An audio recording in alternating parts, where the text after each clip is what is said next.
नमस्कार दोस्तों, तो तृतीय क्लास में आपका स्वागत है। आज टॉपिक है राणा सांगा। देखिए विद्यार्थियों, ये जो टॉपिक है,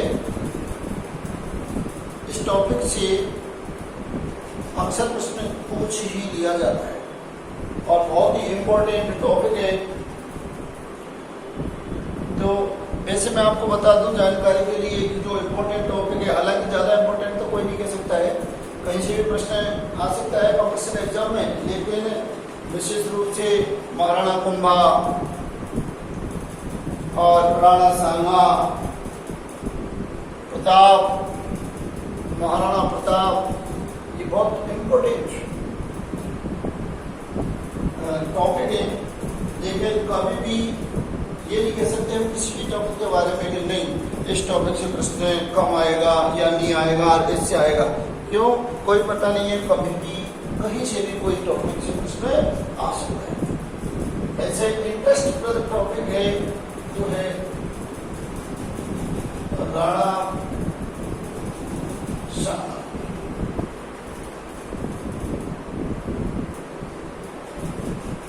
राणा सांगा, ध्यान दीजिए, इसका जो दूसरा नाम है वो है संग्राम सिंह। राणा सांगा को संग्राम सिंह के नाम से भी जाना जाता है और ये राणा सांगा का जो समय है वो है 1509 से और 1527। लगभग सभी लोग जानते हैं कि 1509 ईस्वी में शासक बना और 1527 ईस्वी में अर्थात खानवा के युद्ध में की हार के साथ ही ये का समय क्या हो गया, समाप्त। ठीक है भाई। राणा सांगा को हिंदूपत,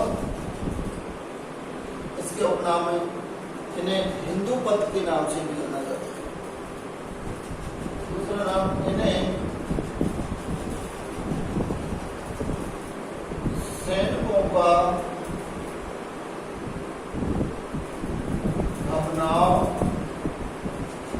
भग्नावशेष, इन्हें हिंदुओं का भग्नावशेष कहा जाता है। हमें पूछ लिया जाए, बड़ा इंपॉर्टेंट है कि राणा सांगा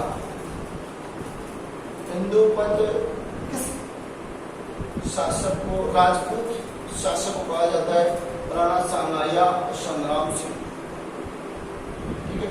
इसके बाद में पूछ लिया जाए कि सैनिकों का भग्नावशेष किसे कहा जाता है? राणा सांगा। अब सैनिकों का भग्नावशेष किसे क्यों कहा जाता है? आपको बताया ये भवन है, अर्थात ये हॉल है और इस हॉल में छिद्र कर दिए जाएं, इससे खंडर, बिल्कुल इसको क्या बना दिया जाए, खंडर बना दिया जाए, तो क्या होगा, भग्नावशेष। तो ऐसे ही राणा सांगा युद्ध में 80 घाव लगे थे, हाथ गया, पैर गया, आंख ऑलरेडी पहले से जा चुकी थी, तो अर्थात बिल्कुल क्या हो गया, भग्न।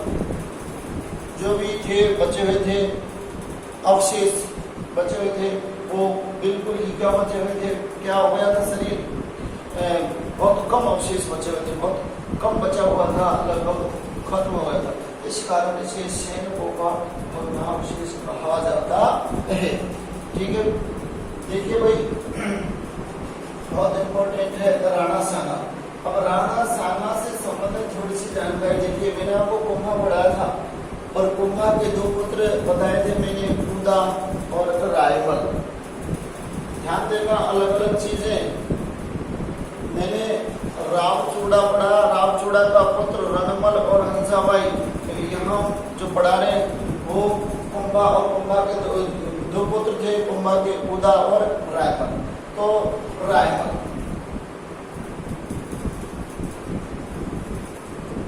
अब रायमल के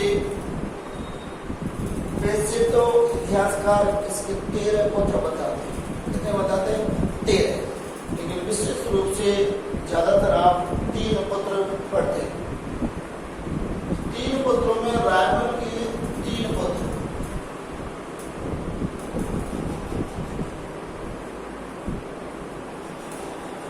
रायमल के पुत्र, और पुत्र कितने भाई? 3। एक तो है राजकुमार उड़ाना पृथ्वीराज, एक है जयमल और एक है साना। ये 3 पुत्र हुए इसके राजा। 3 पुत्र हो गए। ये ज्येष्ठ पुत्र है कौन? पृथ्वीराज। राणा पृथ्वीराज कैसे पुत्र है? ज्येष्ठ पुत्र।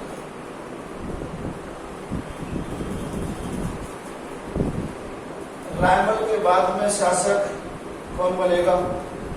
इस बात पर इनमें क्या हो गई?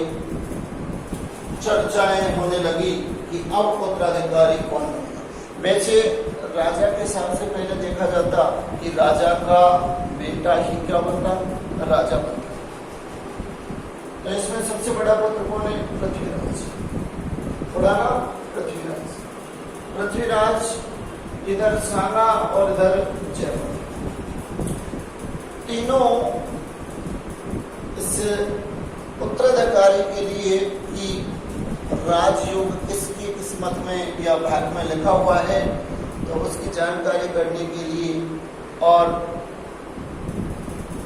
ज्योतिषों के पास गए, अर्थात कि ज्योतिष के पास गए। ज्योतिष के पास में पहुंचे तो ज्योतिष ने सभी का भविष्य देखा और देखने के बाद में जो राजयोग था वो किसके बता दिया? साना के बता दिया कि साना के राजयोग लिखा हुआ है। इस बात को पृथ्वीराज ने सुना और सुनते ही तुरंत तलवार निकाली। तलवार निकाली और तलवार निकालने के बाद जैसे प्रहार करने लगा, प्रहार से साना बच गया, लेकिन उस प्रहार में साना की आंख चली गई। उस प्रहार में साना की एक क्या चली गई? आंख चली गई। तब तक इस रायमल का चाचा,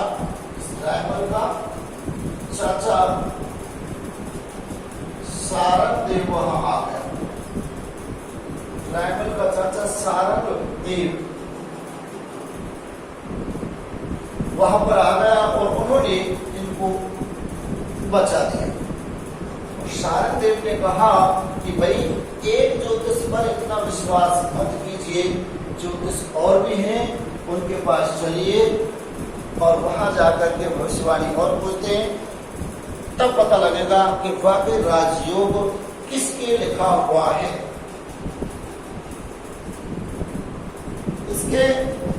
इसकी बात सुनकर, सारंग देव की बात सुनकर के पृथ्वीराज ने अपनी तलवार से वापस सवाल ली और ये दूसरी जगह अपना भविष्य अर्थात राजयोग के बारे में जानकारी लेने के बारे में आगे चले गए। वहां पर आगे गए एक चारणी महिला थी, एक ज्योतिष थी और वो ज्योतिष चारणी महिला थी भीमल गांव की। कौन से गांव की थी ये? भीमल गांव की। और वहां पर चले गए। वहां पहुंचने पर सबसे पहले प्रवेश किया किसने? पृथ्वीराज। पृथ्वीराज वहां पहुंचा, उसने देखा तो वहां बैठने के लिए कोई भी कुर्सी वगैरह या फिर सामग्री नहीं थी जिस पर जाकर बैठ जाए। पृथ्वीराज ने प्रवेश किया, एक एक करके उस महिला चारणी ने बुलाया तो जैसे पृथ्वीराज, सबसे पहले पृथ्वीराज ने प्रवेश किया, वहाँ पृथ्वीराज गया और जाकर के और वहाँ पर आसपास जो भी पत्थर वगैरह रखे हुए थे उस पर जाकर के बैठे।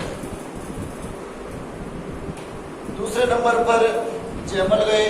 जयमल ने देखा वहाँ पर कुछ नहीं है, एक सिटी सी है, उस पर जाकर के ये बैठे, क्योंकि उस महिला ने वहाँ किसी भी जो भविष्यवाणी करवाने के लिए आते थे उनके लिए बैठने के लिए कोई व्यवस्था कर ही रखी थी।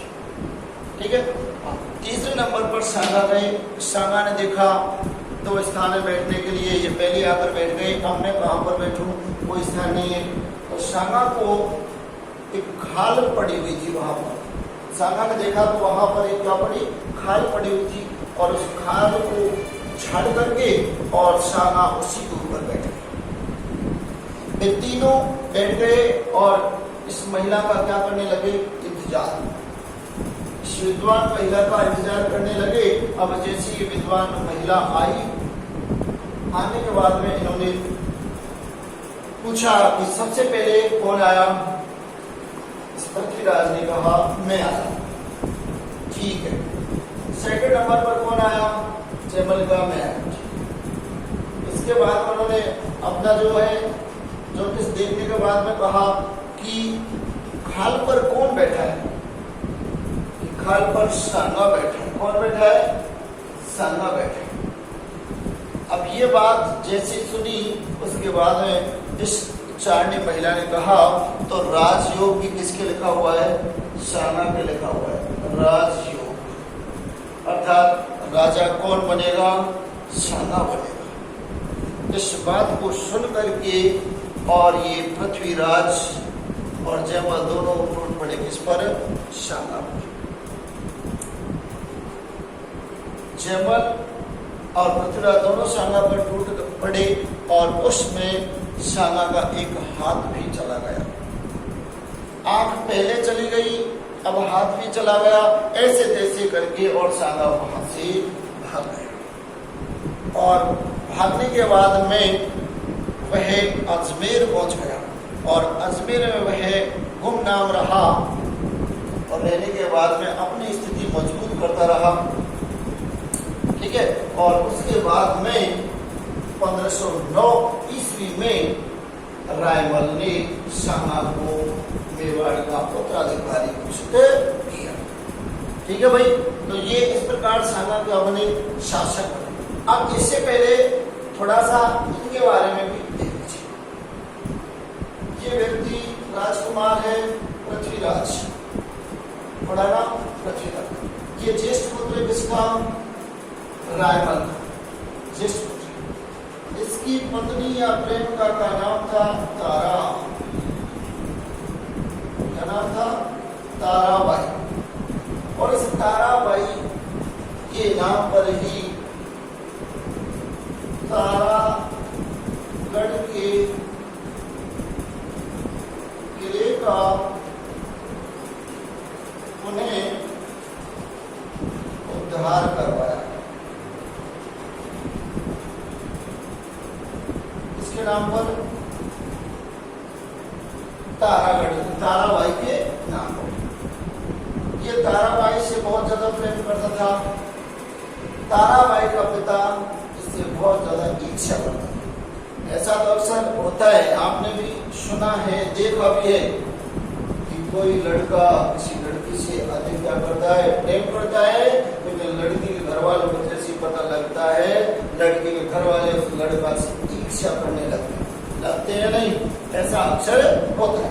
ठीक है। तो ताराबाई से बहुत ज्यादा प्रेम करता है कौन, पृथ्वीराज। लेकिन ताराबाई का पिता वो इससे बहुत ज्यादा क्या करता है, नफरत। ताराबाई का पिता सोलंकी था।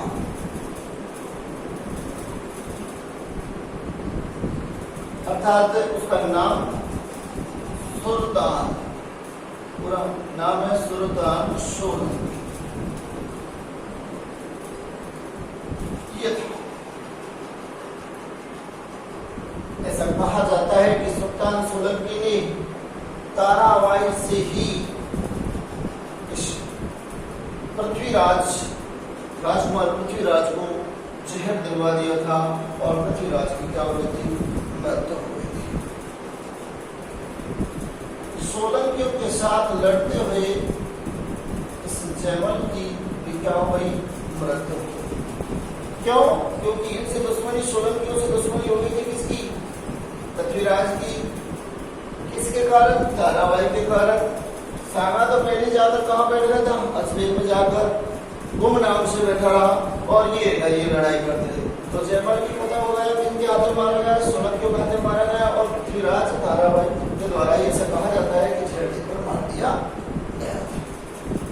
इसको उड़ाना राजकुमार या उड़ाना पृथ्वीराज को कहा जाता है क्योंकि इसके पास में घोड़ा था और वह घोड़ा इतना तेज गति से दौड़ता था कि देखने में ऐसा लगता था कि जब वह दौड़ रहा है अर्थात वह दौड़ नहीं रहा है, उड़ रहा है।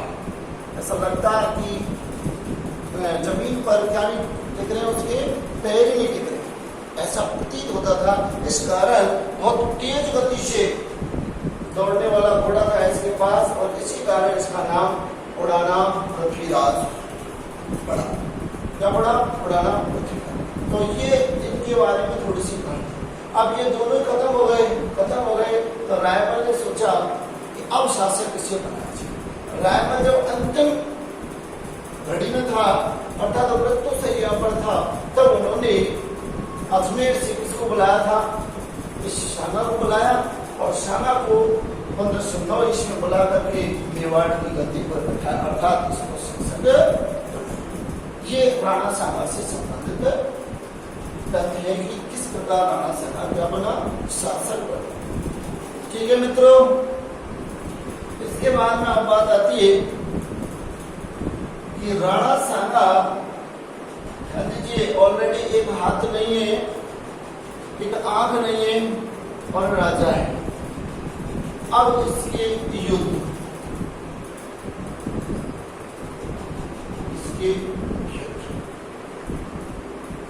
तो सबसे पहले युद्ध खातौनी का युद्ध,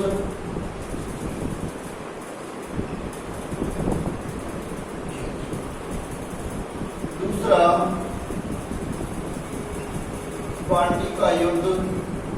पांडी में पहाड़ी लिखा है, देखो भाई पहाड़ी का युद्ध। और पहाड़ी कहाँ पड़ता है, धौलपुर। ये तो है मोती, ये पहाड़ी मसीनी धौलपुर। ये हुआ था 1517 ईस्वी में और ये 1519 ईस्वी। खातौनी का युद्ध, पांडी का युद्ध। वैसे राणा सांगा ने 5 युद्ध लड़े, 4 में जीता, 1 में हारा। 4 में जीता और 1 में हारा और लास्ट हारा था और उसी में इसका सिस्टम भी क्या हो गया, खत्म हो गया। गागरोन का युद्ध है, पैना का युद्ध है और खानवा का युद्ध। तीसरे नंबर पर मैं यही लिख देता हूँ, गागरोन का युद्ध।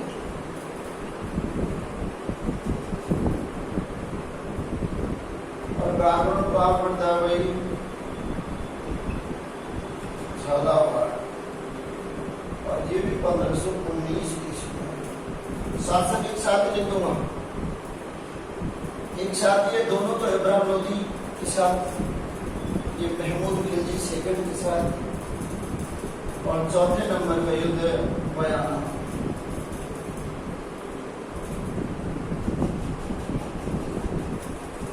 बयाना का युद्ध और बयाना कहाँ पड़ता है, भरतपुर, सभी जानते हैं भरतपुर।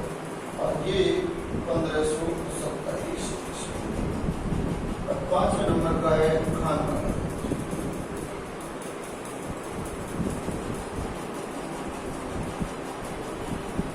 इम्पोर्टेंट ये खानवा का युद्ध। और खानवा कहाँ पड़ता है, रूपबास तहसील भरतपुर जिला। और ये 1527। ये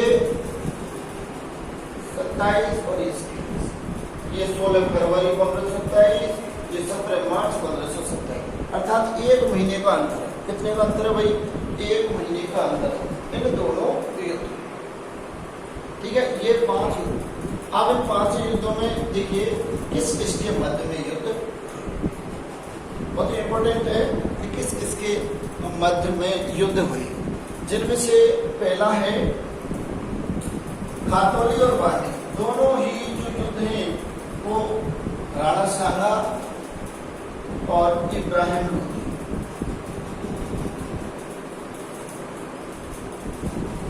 लोधी वंश का शासक है इब्राहिम लोधी।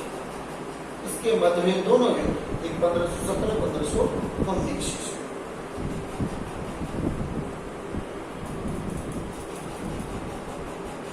ठीक है भाई।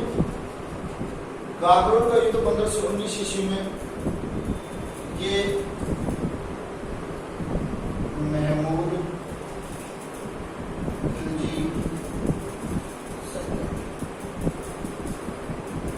क्योंकि गागरोन का किला मालवा का शासक था महमूद खिलजी, उसके उसमें आता था डायरेक्ट। हालांकि महमूद खिलजी का आक्रमण हुआ, लेकिन अगर पूछा जाए कि महमूद खिलजी पर जब आक्रमण किया शाह ने, उस समय गागरोन के किले का संरक्षण किसके पास था? यानी यह किला किसके पास था? उस समय यह किला राणा सांगा के दोस्त मेदिनी राय के पास था। उसका संरक्षण था मेदिनी राय, चंदेरी का शासक था मेदिनी राय। ठीक है दोस्तों, इसके बाद में बयाना का युद्ध, बाबर इस युद्ध में हार गया और खानवा का युद्ध वो भी बाबर। अब ध्यान दीजिए, खातौली के युद्ध में राणा सांगा की विजय हुई, बांडी के युद्ध में सांगा की विजय हुई, गागरोन के युद्ध में राणा सांगा की विजय हुई और बयाना के युद्ध में राणा सांगा की विजय हुई। 4 युद्धों में राणा सांगा की क्या हो गई? विजय। ठीक है, पहले युद्ध में विजय हुई और दूसरे युद्ध में विजय हुई। यहाँ पर जब 2 युद्ध में विजय हुई और उस समय दिल्ली का सुल्तान होता है इब्राहिम लोधी, तो उस समय लगा कि एक राजपूत शासक राणा सांगा, राणा संग्राम सिंह, उसने दिल्ली के शासक इब्राहिम लोधी को हरा दिया। तो चारों तरफ उसके जयकारे हो गए। राजस्थान में अर्थात राजपूत एक ऐसा शासक है जिन्होंने दिल्ली के सुल्तान को हरा दिया है। उस समय लोधी वंश का इब्राहिम लोधी बैठा था। ठीक है, दोनों युद्धों में अब चारों तरफ शांघाई हो रहा है।